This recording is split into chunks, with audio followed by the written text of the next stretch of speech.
Photography is precisely like rice farming.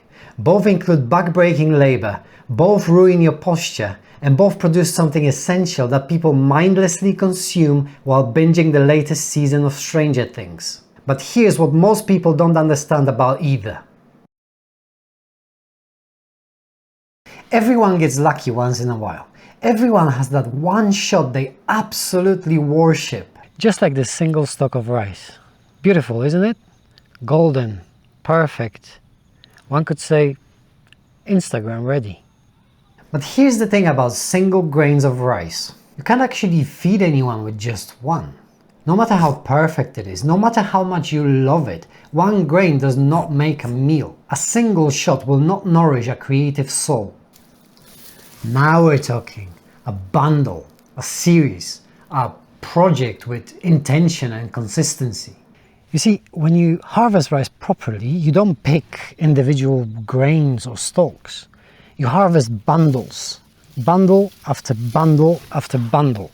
You work systematically. Same with photography. Your wedding portfolio isn't just a one perfect kiss. It's the crying uncle, drunk cousin, bad DJ, bride wondering why she hired you in the first place. Together, that's the complete story. Now you can actually feed someone. Now you have substance. Of course, there's always a temptation to try and rush things, to push through your project for the sake of it. When I first started helping with harvest years ago, I was eager to prove myself, to show everyone I could do it. You see, most of the field gets done by the combine harvester, but the corners you have to cut by hand with a scythe. So there I was, trying to prove I could handle it. Grabbed the scythe, started cutting, too fast, too aggressively, and ended up in a Japanese hospital getting stitches on my finger, being called by the receptionist Furichinski, which roughly translates to one who likes to swing his d around. Brilliant first impression.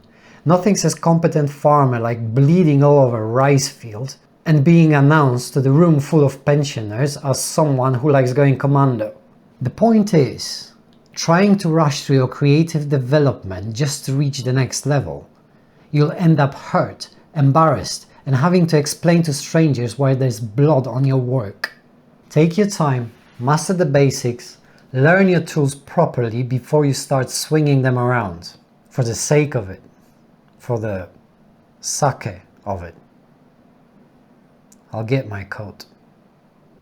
Wait, mate. Are you telling me rice doesn't just like appear in Waitrose and like perfectly portioned microwave bags with like minimalist packaging? You mean it grows in soil?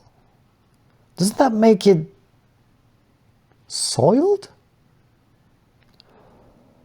But surely there's an app for this, like Uber Earth or Grubhub, but for like actual grubs? What fresh, locally sourced hell is this? This is what makes the actual difference. Not one stock, not one bundle, an entire field. A body of work that spans years, seasons, all sorts of weather conditions. Some stalks are shorter, some are taller, some got more sun, some got more battered in storms. But together, they create something that can actually feed a community. Your body of work isn't just the gallery-worthy frames. It's the experiments that failed, the client work that made you want to quit, personal projects that nobody understood, the shots that didn't make the cut but taught you something about your complete inability to judge your own work. But, like the short stalks in the field, they all have their place. Consistency isn't about perfection. It's about showing up season after season, harvest after harvest. Even when you're questioning every life choice that led you to standing in a field talking to a camera. Because when people are hungry, be it for images, for stories, for something real, they need more than just a one perfect grain. So, Next time someone asks you if you're a photographer because of that one sunset photo that got 50 likes, tell them you're not a single grain of rice, you're the entire bloody harvest. Then watch them nod politely while they take a step backwards. But unlike a posh supermarket selection, you actually know where your work comes from.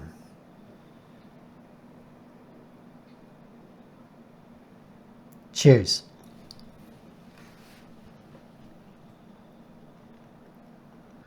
But mate, if you're a farmer and your photos are like grain, what does that make your viewers? Are they like cattle?